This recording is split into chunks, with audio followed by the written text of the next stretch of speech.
Jazz clubs around the world are sitting empty, but jazz musicians will always have great music and stories to share. And since jazz fans aren't able to get out to hear great music, we will deliver jazz to you at home. Welcome to Jazz Home Delivery with Tim Tamashiro.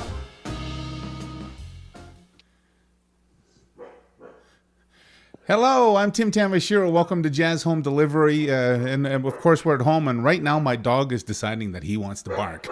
So this is what happens when you're at home. This is the show where we take jazz musicians from their homes and deliver them to you at your homes in hopes that you can get your jazz fix. And tonight is also day number 28 of the TD JazzYYC International Jazz Days International. Oh my goodness, it's a virtual festival. We've been doing it for 28 days in a row, and tonight is our last night with this particular festival. So happy to let you know that we have two very special guests. It's Trumpet Night here on Trumpet Night in Canada tonight on the show. Jens Lindemann is joining us from California. He's a Juno Award winner and member of the Order of Canada. Al Muirhead is a Juno nominee and the best guy in the entire world to hang around with. Here's all three of us in the room at the same time. Hello, gentlemen. Hey, how are you, Tim? Hey. Hi, Tim. So good. Thank you very much. Al, you're looking like $1 million.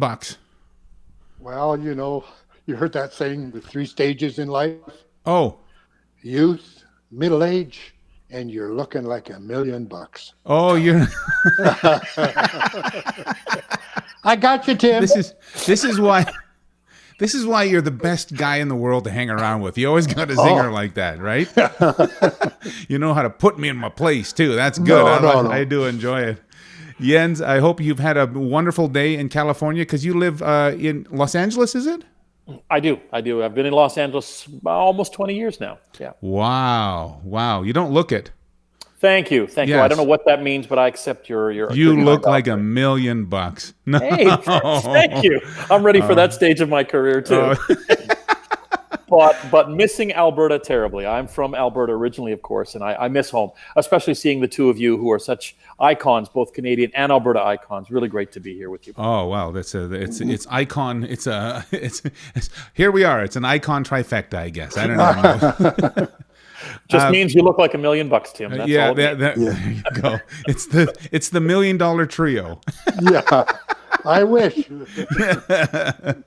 So great to have you both on the show. And we have some special performances that you've put together that we're really excited to just going to kind of pre-sell a little bit. We have a world premiere of a brand new video that Jens has put together, and it is a real doozy, a real tearjerker. He had me in tears yesterday watching and listening to this song. So I'm really looking forward to spending some time with you, Jens. If you don't mind, I'm going to start off talking with Al. Al always goes first in my book. First solo, last solo. He is the man. He is the man. Okay. Excuse me. I'm just going to go over and jump into the room with Al. Good to see you, buddy. Nice to be here. Thanks for having me, Tim. It's really swell that you got a chance to be able to jump on the internet today. Is all this internet stuff, does it kind of freak you out a little bit? Well, yeah, it does. I have no idea what's going on, but somebody else always seems to figure it out, so I'm fine. As long as you got helpers, it's all that matters, right? That's all that matters, yeah. Yeah. It's amazing what we can do these days with all the new technology, and it's just incredible. Yeah. For example, what we are doing now, my God, who would have thought of this 50 years ago? 20 years ago. 20 years ago. Well, that's exactly it. Yeah. And so you're in the music room in your home here in Calgary, and I've been lucky enough to come over and visit you a couple of times. You've showed me around that music room. You have so much. Here's what I love about that music room is that it smells like music manuscript, because you still use music manuscript to write out arrangements every now and then, don't you?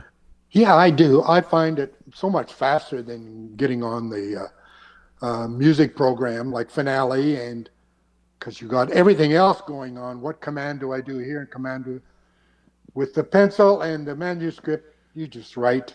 I bet you do I bet Jens does the same thing. Just when you think of something to do, you write it down on manuscript with a pencil or a pen, and it seems to me Yeah. to be faster, and it doesn't get in the. There's nothing else getting in the road. You don't have to like get all those fingers and keys and command and shifts and this and that and everything else.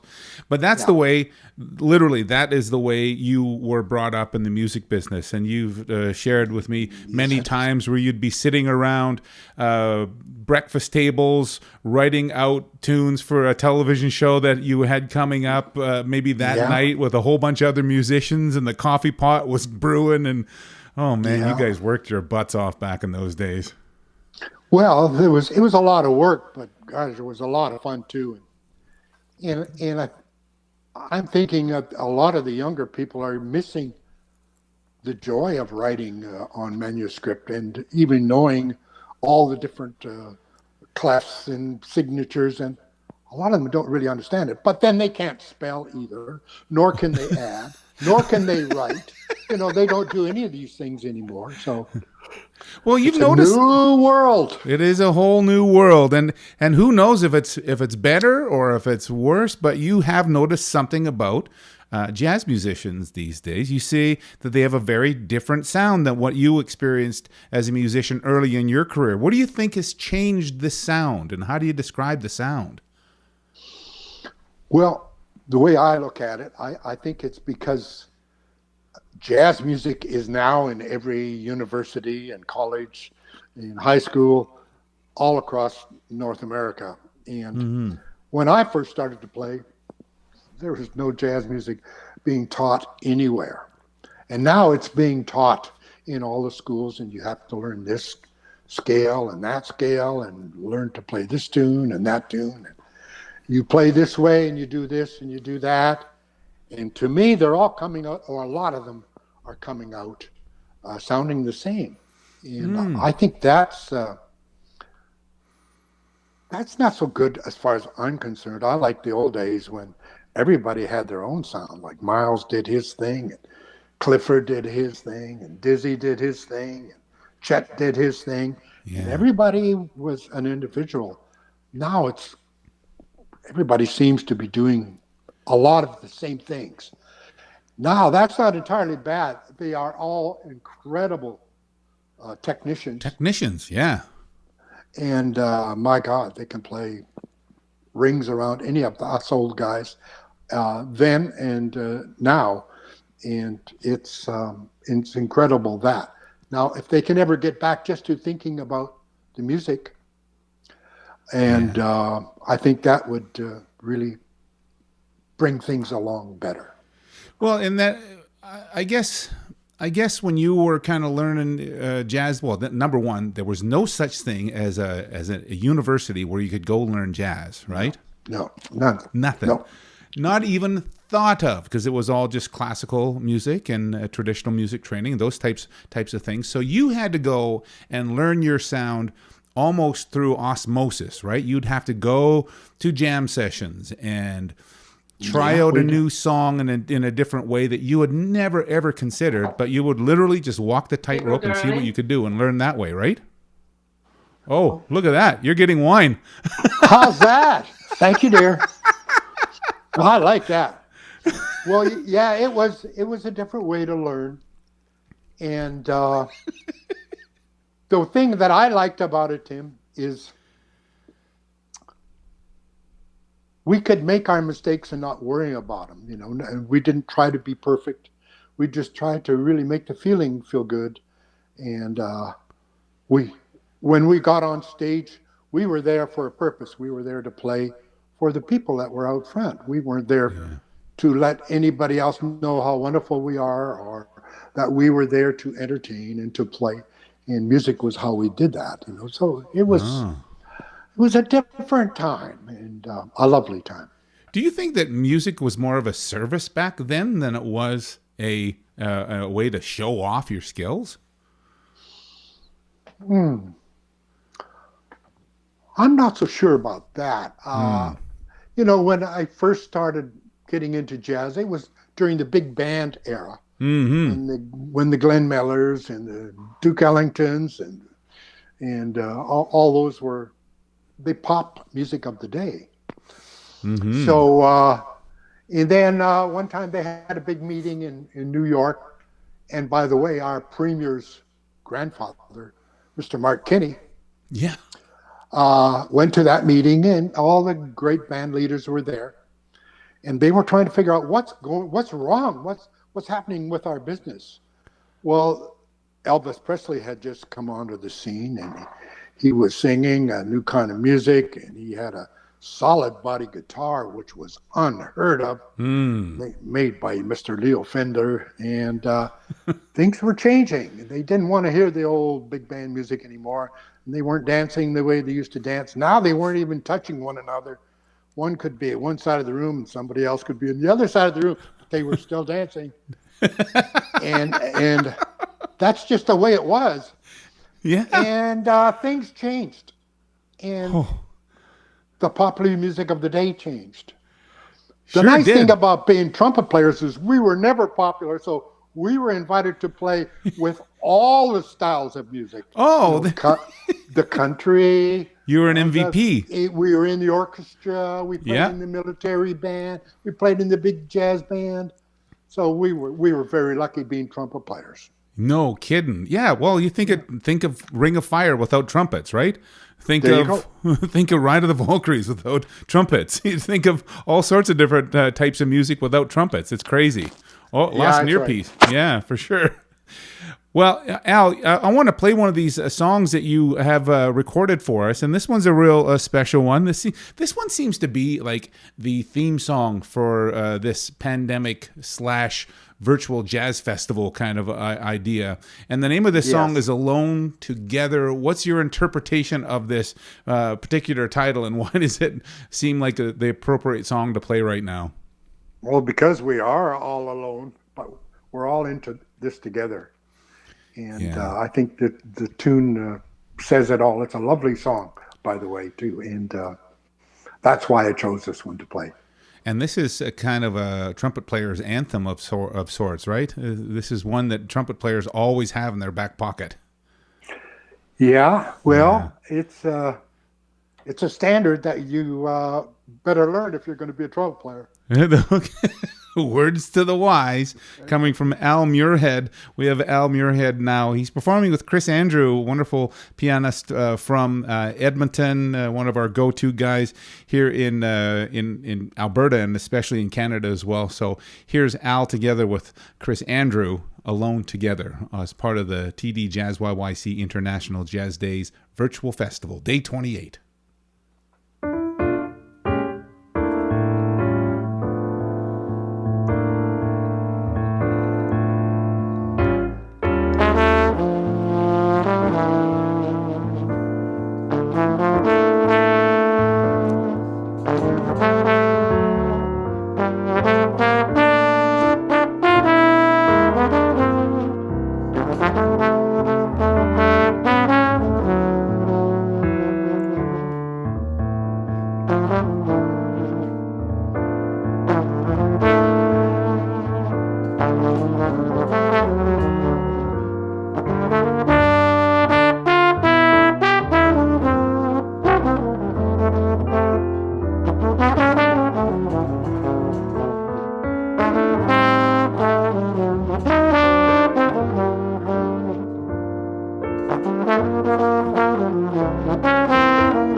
There's Al Muirhead together with Chris Andrew and their version of Alone Together. That is a behemoth of a horn that you're playing in that video, my friend. Yes, it's a big one. That's called a bass trumpet, bass right? Trumpet. Yes, it is, Tim. Isn't that a beautiful sounding instrument, though? Oh, man. I really like the sound of it. That's like putting on a handmade tailor suit. Oh, Yeah? That's so perfect for you. It's amazing. Thanks, Tim. You take that thing with you everywhere, but that's a lot of metal to be hauling around. Yeah, and that horn has been around too. I got that from a trombone player by the name of West, who was teaching at the university in Calgary, and he used to play with the J.J. Johnson, Kai Winding septet, and he played that horn in that septet. So it's had a great beginning, and now it's had to put up with me for the last 30 years or so. Oh, I'm see. Well, you're the third of four brothers then, if you're talking about Kai Winding and J.J., right? I just pulled out a jazz joke. They were just such great players. They're absolutely amazing. So, Al, I got to tell you that you're one of my favorite people in the whole world to hang around with. What is it about being a musician, do you think, has allowed you to be such a social cat and just so easy to get along with? Well, I've never stopped really to think about that, but I think as a musician, we just love what we do so much, and we are always around people that we enjoy who have the same interests as we do. Yeah. And the same disciplines, and there are other rules to follow, but we just enjoy being together and especially making music together. Yeah, for sure. And this other guy that you have on the show here, that Mr. Jens Lindemann, he is my hero, and he's an incredible player. Yeah. And I think you're going to play something that he did, aren't you, Tim? Yeah. I'm going to play that something. He and I did. I'm going to play something that you and him did together in just a little bit, but I want you to tell me the story real quick because I think that the audience will really enjoy it. Tell me the story about the time that you were doing a gig with Mr. Kenny, Mark Kenny, and it was an audience of 1,500 people, and he asked the organizers to take every microphone off the stage except for one for the singer. Tell me about that, what happened that night. Yeah, we were playing up in northern Alberta somewhere, and there was 1,500 people at the function. Mm-hmm. And Mart was using about a 10 or 11 piece band at the time.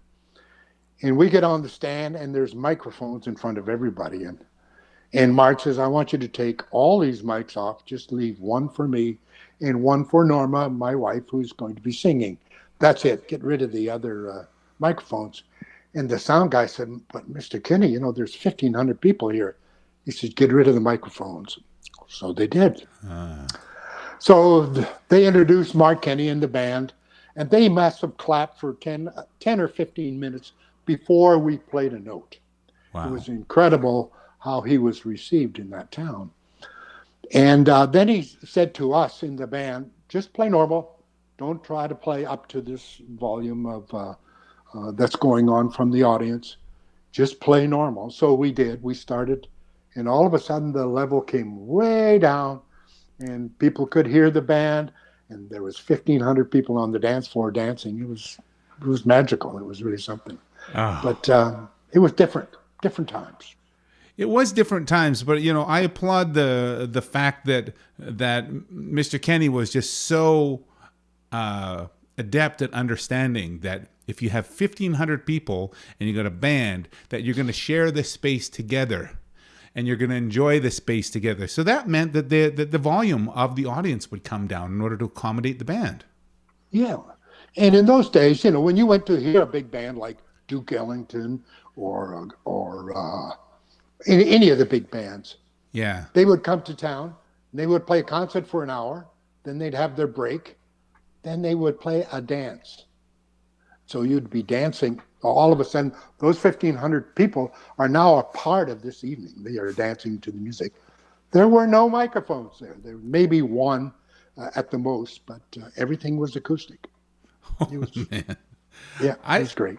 I would love to have that experience. I think that's something that I'm going to work towards after maybe you and I need to do a show together, and we'll see if we can do it without microphones for an audience, and just to relive that experience again. I think that would be a real joy. That'd be fun, Tim. That's a deal. That. I'm shaking on it right now. All right. You got it. We have our friend Jens Lindemann in the other room. I'm going to invite him into the room here. I have to push this button, and then I got that one, and that one. There's all three of us together. Jens, it's you know something. Hey. You know something that I just wanted to bring up. I know that Al is part of a vulnerable population. With COVID right now. I was thinking maybe I should be wearing a mask or something. I don't here. Perfect. Is that helpful? Well, it makes you look really good, Tim. Let's leave it at that. Good? Yeah. You got yours. You got yours available. I really like that one, Tim. I had to squeeze that joke in sometime. How do you like this one, Tim? That's great. Play something for us on your trumpet now, mister. Oh, there's nothing like live TV, huh? Yeah, that's exactly it. Jens, you were kind enough and wise enough to be able to invite Al to play on a couple of projects with you lately, and we're going to talk about one specifically. But you are playing with Al on this particular song, "The Nearness of You." Is Al one of your heroes? Is this something that you just look forward to doing all the time? He is not only a trumpet hero to me, he is the same thing that you described Al as being, which is one of the kindest human beings you could ever just be around. You just want to be around him. And it's always a treat to be able to do anything with Al, especially this tune, if you happen to be playing it. I have not yet heard it. We did this in the spirit of the great Tommy Banks. One take, and I just sent it into the ether. So I hope I live up to Al's expectations, because he's definitely one of my heroes. He says, "Oh, pshaw." Yeah, no, it's true. It's so true. It's so nice to hear you two play together, and I'm going to play this song now for the audience, if you'll allow me to zip away, and I'm going to play this. This is Jens Lindemann together with his hero, Al Muirhead, and they've come together with Chris Andrew to make this recording, and they haven't seen it, and they still won't be able to see it because they are on TV right now. They're busy. So I'm going to play it for you now, though. This is "The Nearness of You" as part of the TD JazzYYC International Jazz Days Virtual Festival final show.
Oh, you guys are having a good time there. Yeah. Playing music together about 3,000 kilometers apart. Oh, but well, it's the perfect title for a tune. The Nearness of You, one of the great love songs of all time. And I can tell you very honestly, I have a lot of love and respect for that man, Al Muirhead. Thank you for letting me play along. Oh, my pleasure. And I was just going to say, give me 5 minutes more when you had a little sign there, Tim, about 2 minutes. Yeah. And it reminded me of a song. Oh. Give me 5 minutes more. Only 5 minutes more. You don't remember that song? I don't remember that song. Okay, that's it. I do remember the song that you used to sing at the end of your sets, though. Something about "We'll be back in 50" or something like that. Now, with your kind permission, we're going to have an intermission. We'll be back to play for you in 15 minutes flat. See you in a half hour, folks.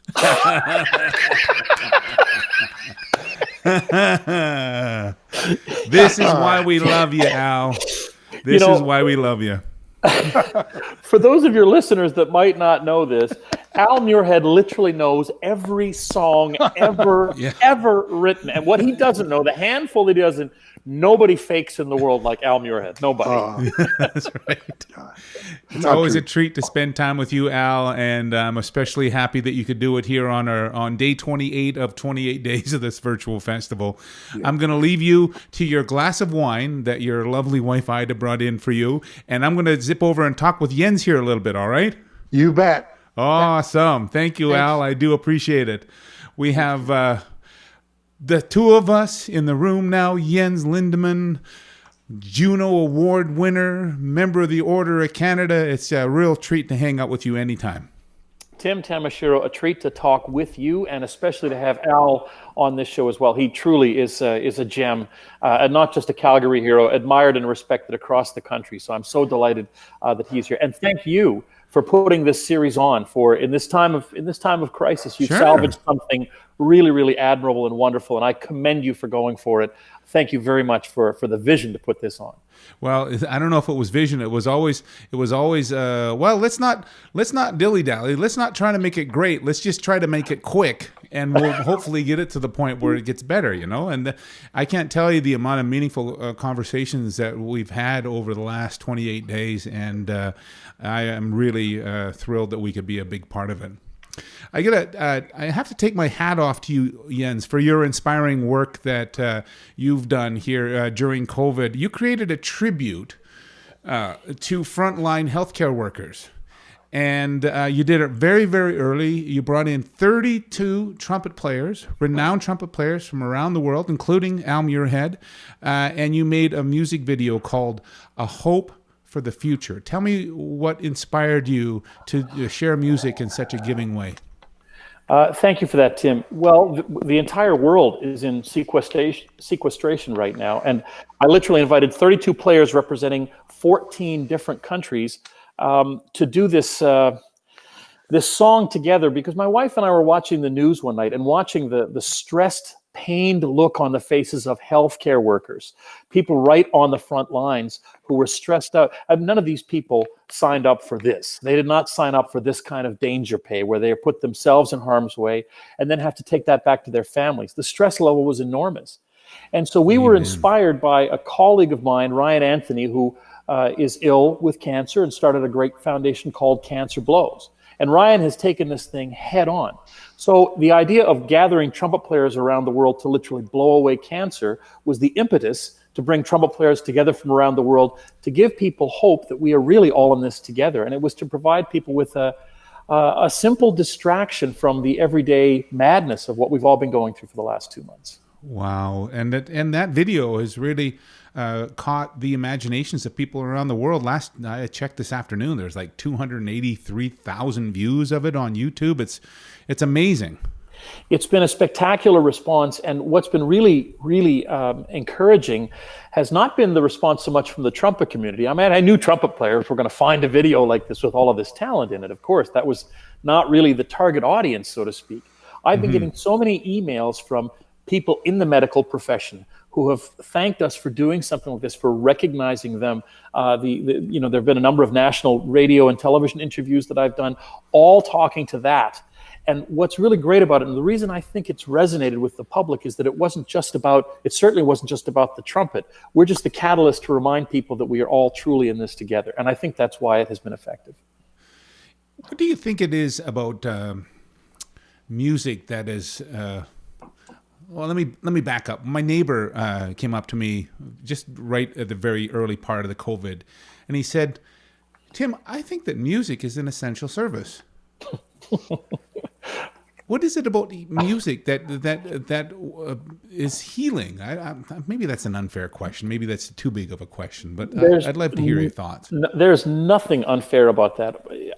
You, Al, we are musicians, but anybody in the arts, when you can just put a giant umbrella over that and say, we're talking about the arts, we're talking about theater, we're talking about dance, we're talking about all forms of music, because what that is, when you're an artist, is a symbiotic relationship. That's how I describe it. We are on stage literally giving something to people. We're also taking their energy, but our goal is to give them something.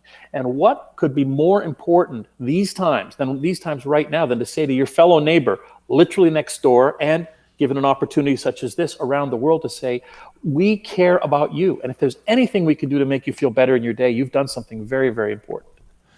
Amen. Boy, that symbiotic relationship. That's a real wonderful way to look at it. You know, there are a number of musicians that are trying to get out and to connect with audiences now in meaningful ways, definitely online. And there's little small concerts in our community, Calgary anyways, that are starting to spring up. And I don't know if it's allowed in California yet where you are, but we can gather up to 50 people, social distancing, outdoors now, and do things with them. So I feel like this is a great opportunity for people to just get arts back into their life. And there are so many people that are excited about this. Is that kind of a thing able to happen where you are right now? And would you welcome that opportunity if it came to you? Calgary and California both start with the letter C, and we are in exactly the same boat here. But what's really interesting about the opportunity that we are now presented with is the chance to get back to intimate forms of music making. Yeah. You know, the idea of big spectacles, large rock and roll shows that have been touring stadiums and giant concert halls that have to be filled in order to make the rent work. That is going to be going away for a little while. We're going to get back to it. But in the interim, people are starved for something. And this is when the very intimacy of small groups, and even what Al was talking about, the big band, what a brilliant idea. Let's turn the microphones off and bring the audience, 1,500 people, down to the listening level of intimacy to realize we're not here, artists are not here to distract you. We're here to bring you in, to embrace you. And I think that's the opportunity we are now presented with. Yeah, and as you indicated in our previous chat, there are several situations in the orchestral world, in the touring world, in the big concert world and whatnot, where those business models are not feasible any longer. So that means that we're kind of in a position of pivoting. So maybe pivoting on a more intimate level is going to be something that's going to be worthwhile, that everybody can feel in a very, very special way.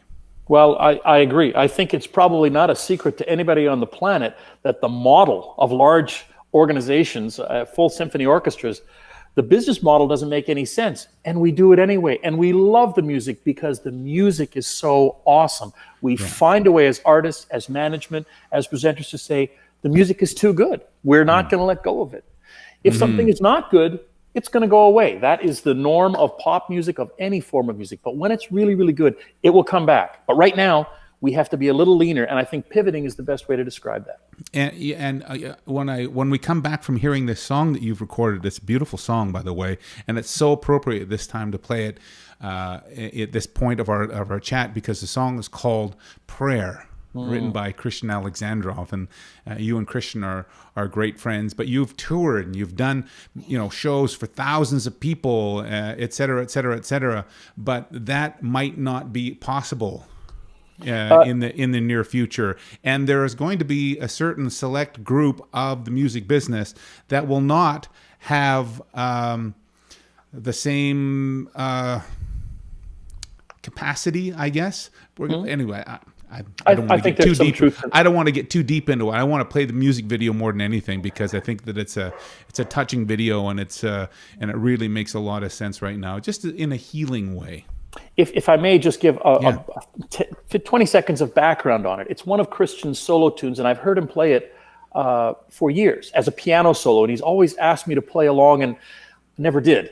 But this time in our society, it felt right. It felt like a time to say, the two of us who are such great colleagues and friends, to do something together. And this tune is very, very effective. It just has a very haunting instrumental feel to it. So thank you for playing it. It really is lovely. This song, The Prayer, is being performed by Jens Lindemann and our friend Christian Alexandrov, who was on the show as well, just kind of early in the JazzYYC International Jazz Days Virtual Festival. So I'm thrilled to play this song for you now, and this goes out to everybody who is feeling the healing power of music. This is The Prayer.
Jens Lindemann together with Christian Alexandrov, and they're performing Christian's song, Prayer.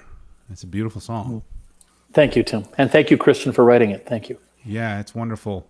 Prayer, there's, goodness knows, there's a lot of prayer going on around the world for literally, that's the thing. I keep on thinking about the fact that we have all of our own little situations that we're all dealing with, and it's multiplied by the world. right? That's right. And it's So a big planet. Yeah, the entire planet. And there is a certain portion of I guess, the music business that is certainly being challenged right now. You brought up the fact that maybe agents and promoters and concert companies and personal assistants and managers, that those industries may be the most challenged at this point in time. And why is that? Well, they are the most challenged because as the industry has grown and greater demands are put on not just performers, but on venues to create the kinds of spectacles that we have now grown accustomed to, there have to be people working in the background to make that happen. All of what you see, even something like this, there's people in the background that spend days and days getting it ready so that it looks very spontaneous. Those people are all completely out of work because they are entirely dependent on those shows happening. Those Broadway shows, the booking something at the Saddle Dome, in stadiums, they are the ones who make that happen, and they have absolutely nothing right now. And I think, again, it brings us back to a model of being able to pivot as artists, and perhaps we can even analyze more historically oriented models like the late 1700s, where you had famous composers like Haydn and Bach who had patrons, court-appointed, they were court-appointed musicians. So they were literally working for the king or whoever happened to be in power at that time. And what did they do? They left us with this incredible body of music that we still enjoy today. Yeah. So in the midst of all of this, we are still going to find that talent and people that really have something genuine to say, they are going to continue moving forward. And that's why I encourage young people especially to make your motivation the key element of why you are presenting something. That motivation has to be true, and it has to be based on sharing. Make it meaningful.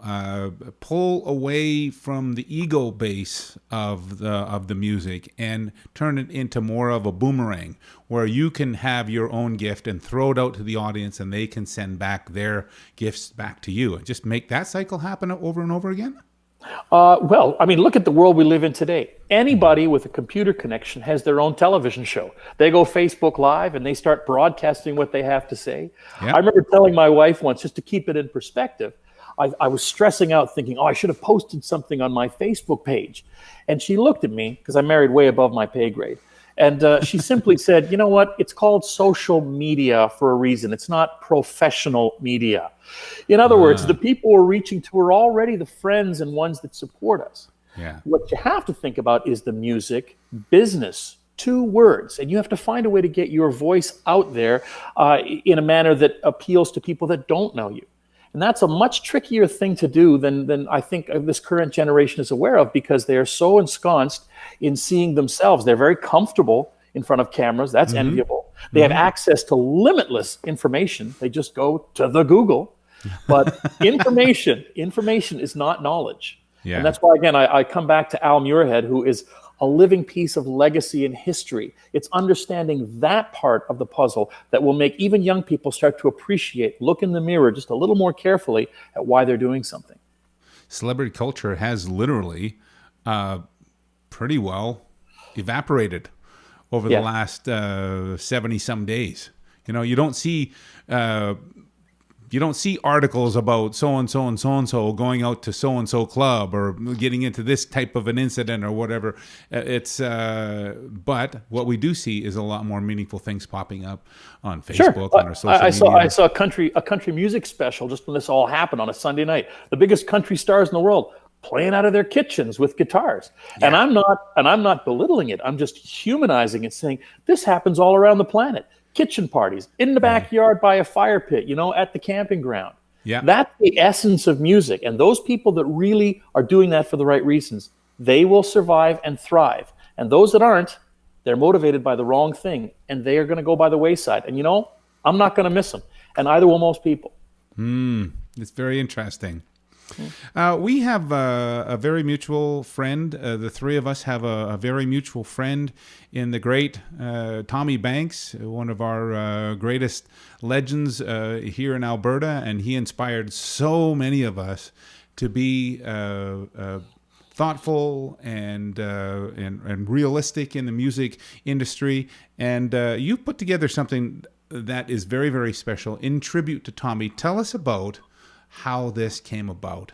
Oh boy, this is quite a thing, and a very emotional day for me to be able to premiere what your listeners and viewers are about to see.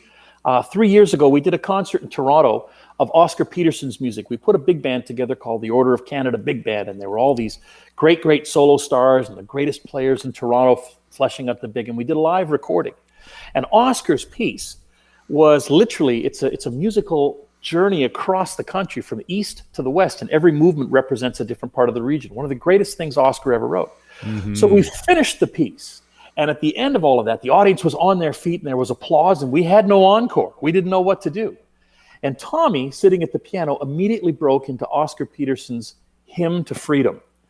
And he started playing the first 8 bars, and I grabbed my flugelhorn and I played 8 measures, and then he played another 8, and then I panicked because I realized this is live to microphone, and I knew something very special was taking place. And I was afraid to play those last 8 bars, and Tommy saw it. He came from live TV, so did Al. He covered for me immediately.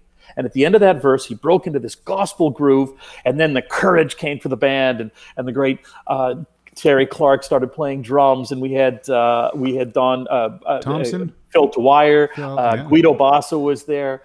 I'm too excited to even think about all the days. They were all playing, and they were spectacular.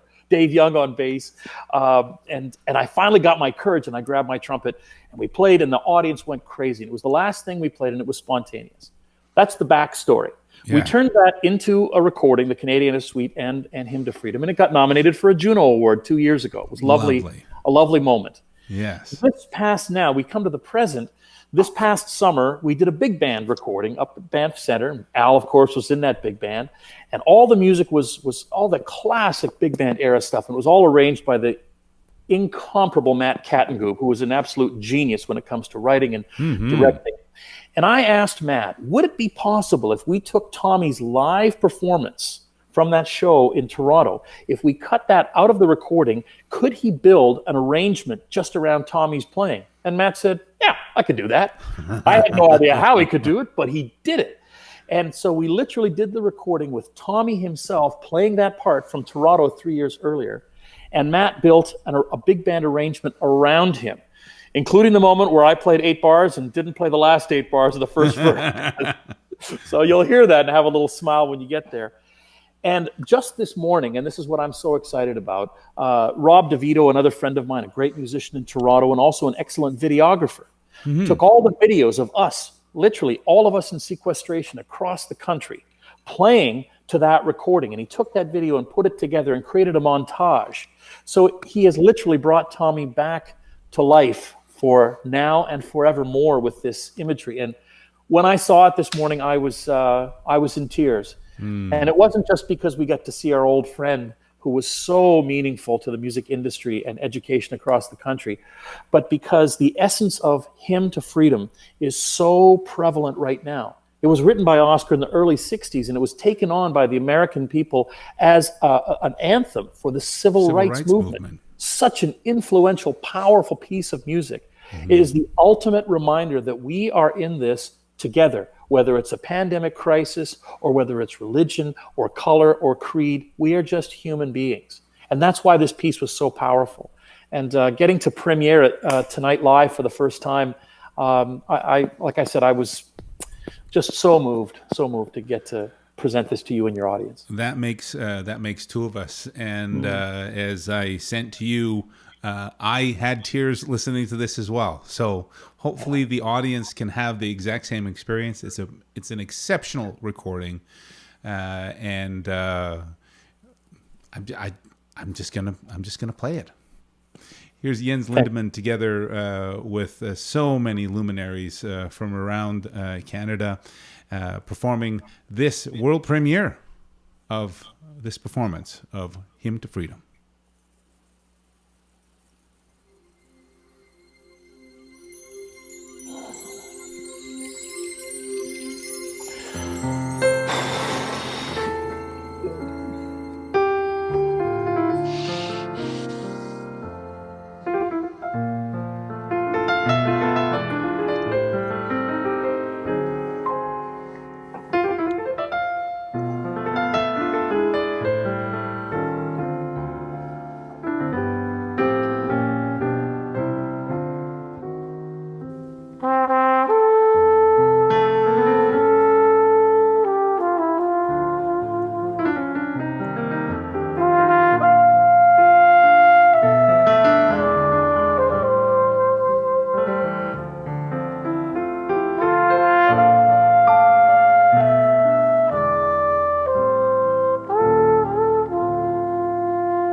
Wow, what a beautiful tribute to our friend Tommy Banks, and to people around the world who are just starting to maybe get their lives back. There is hope for all of us, and it's music, it's the arts in general, it's the idea that we can believe in something beyond this crisis that's directly in front of us. That's what gives humanity a reason, literally, to live and to work and to play. That's what we should be in this for. That's right. And in the wise, I've heard somebody very recently say that you cannot get happy, you can only be happy. And I hope that that is the case for everybody that's watching this particular broadcast. Jens, it's been a real treat to have you on. I'm going to bring our good pal Al in. It's the three of us in the room together again. Thank you so much for being such incredible guests and great pals for this final of 28, in a row of the Fantastic. TD JazzYYC International Jazz Days. Thank you for having us, Tim. It was a real pleasure and a treat. Thank you for doing this. I hope other festivals are watching. Have courage. Do something similar. People are starved for this. They're starved, and we're in a position to present it to them. I know for a fact that there are so many other festivals that are working on ideas in order to be able to ensure that audiences who enjoy jazz can actually get jazz on a regular basis going forward. And this was an incredible experience and an experiment for the most part. Would you allow me to just take a minute to say thank you to so many incredible people that have helped out with this virtual festival? We have Sam Hindle, who was our technical coordinator, helped everybody do all the sound and make sure that their cameras all worked and all that kind of stuff. Wonderful work there, Sam. Lucy Pasternak was our operations coordinator. Angela Wrigley was social media consultant during this entire campaign. Ty Bonet was the JazzYYC webmaster. Joshua Simchuk was with Bottom Line Productions, helped us with promotion and marketing. We have Malcolm McKay, treasurer for JazzYYC, Jason Velo, who is a technical consultant, Bob Acton, volunteer coordinator. We have Courtney Dragani and Carmen Prefontaine, who were Facebook moderators. Mandy Morris, Deb Rasmussen was a big part of this whole festival. Jerry Bear and the entire JazzYYC board of directors. And of course, Cody Hutchinson, our artistic producer for JazzYYC. We couldn't make this thing without them. And wow, it's amazing how many people put work into this. A round of applause. Thank you for reading all those names. Now, your listeners that may not know will really understand how many people are involved to make something look this spontaneous and fun. But it was all done for the right reasons. That's what we hope. That's what we hope. And of course, there are many sponsors who were a big part of this as well. So Jens and Al, you are gentlemen of the highest regard, and I do appreciate your friendship, and thank you so much for completing our virtual jazz festival. I'd like to go and say thank you to our sponsors before we split. I'm Tim Tamashiro. Thank you for allowing me to come into your home and to bring all these wonderful jazz musicians with me, and hopefully we'll see you again very, very soon. Let's say thanks to the sponsors. JazzYYC would like to thank the following sponsors for their generous support that has helped bring this virtual jazz festival to you.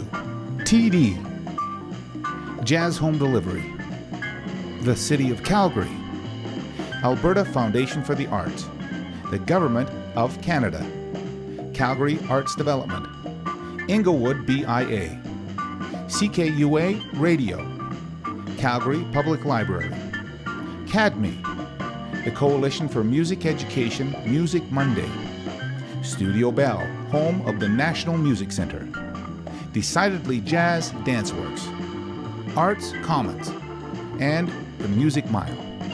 Thank you. If you've enjoyed this broadcast, please subscribe to this page, and if you want to receive more information about this or any of JazzYYC's other upcoming programming, please visit jazzyyc.com and become a member.